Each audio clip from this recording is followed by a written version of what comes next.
Maibibigay ko lang to kay Lolo. Baka mahulog ka eh. Batang to.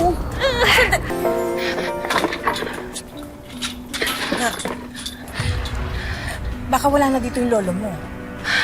Nandito si Lolo, Ma. Ramdam ko.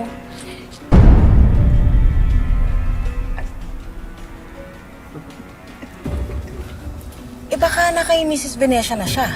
Mananggaling na tayo dun kanina. Wala si Lolo dun. Tsaka, pumunta raw dito si Mrs. Venecia, kaya malamang andito rin si Lolo. Alis siya. Oh, eto. Pakakainin kita, ha? Bukas ang bibig. Napaka-arte mo! Buka mo yung bibig mo!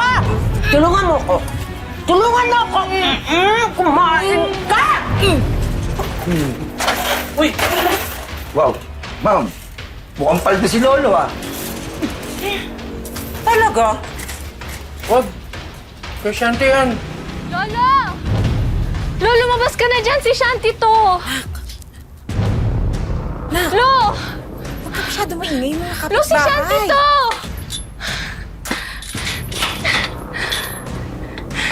Nak! Baka mapapaano ka? Ano ka ba nun yan? Maibibigay ko lang to kay Lolo. Baka mahulog ka eh. Batang to. Puntahan niyo! Dali! Oo, ma'am. Ang kulit ng ako mo, ha? Dito! Ano ba yan? Bitawan niyo ko! Ginagawa ko dito? Di ba sinabi ko, hindi kayo pwede pumunta dito? Ba't di kayo nagbabay ng utang? Nasaan ang Lolo ko? Ilabas Ano asan ang lolo? Ha? Hindi ko pwede ilabas! Ano sinabi? Anak ko eh! Lolo! Ma! Tumakbo ka na. Umalis ka na dito. Bilisan mo na!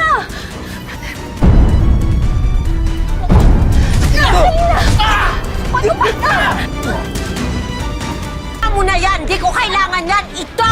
Dalhin yan sa barangay! Ngayon din! Lolo! Sumama ka Tawan na. niyo nga ako! Sige na! Tawan niyo ako! Yung Lolo ko! Kukunin Sumama ka na ko! kasi.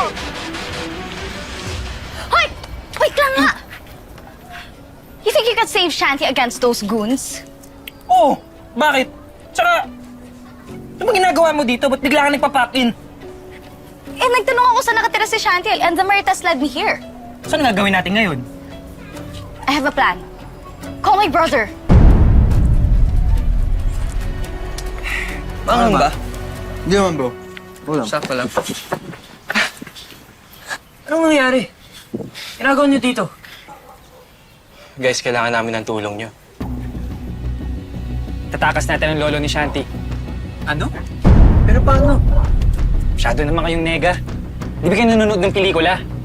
Kailangan lang natin ng distraction, tsaka konting altercation. Ready nyo na yung mga muscles nyo. Pare, duda naman ako dyan. Baka mapahamak lang tayo lahat dyan eh. Sabat invested na invested kayo dyan. May problema naman ni Shanty yan. Sige na, please! Tutulungan ko kayo sa assignments nyo. Guys, ano ba naman kayo? Kung sa inyo din naman nangyari ito, panigurado, hingi din kayo ng tulong.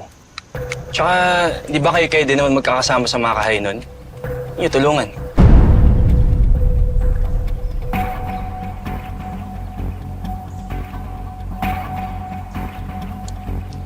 Sige bro, sasama ako. Sige. Para sa lolo ni Shanty. Guys, OG na rin ako bro. Tara, tara. Aling Mildred, Huwag na kayong makialam, ha? At baka madamay pa kayo sa gulo. pero paano po si Lolo Diego? Si Shanty? Hindi, basta.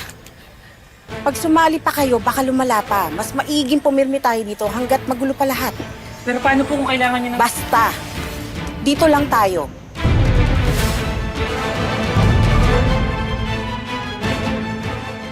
Ano ba kasi nangyari, ate? Etong babaeng to, akyat bahay! Hindi totoo yan, Chairman. Binisita ko yung lolo ko para padalan siya ng pagkain sa tinitirahan namin. Ay, ano ka? Kung binabayaran niyo sana ang utang ninyo sa akin, eh di sana kasama mo ang lolo mo. Kung pinapakawalan mo lang sana yung lolo ko, hindi ko akitin yung bakod ng bahay namin. Bahay ko! Teka. Inaakusahan mo ba ng illegal detention ng hipag ko? Hindi nga ba, Mrs. Venetia? Abutin mo. Pag hindi mo naabot, amin na to, Lolo. Hindi magagawa ni Ate Soledad ang mga ibinibintang mo, Iha. Isa pa, dapat magpasalamat ka. Kasi inaalagaan ng hipag kong lolo mo. Kisante yan! Baon niya yan sa kurihay ni Pong ko yan. Baon ng apo ko yan! Akin na yan! Alam mo, mabuti pa. Magbayad ka na lang kasi ng utang mo. Para matapos na to. Diba? Ikinulong ng hipag mo yung lolo ko. Ikaw naman yung nasa posisyon eh. Tulungan mo naman ako. Alam mo, ikaw babae ka. Dalawa na ikakaso ko sa'yo. Estafa at paninirang puri. Ha?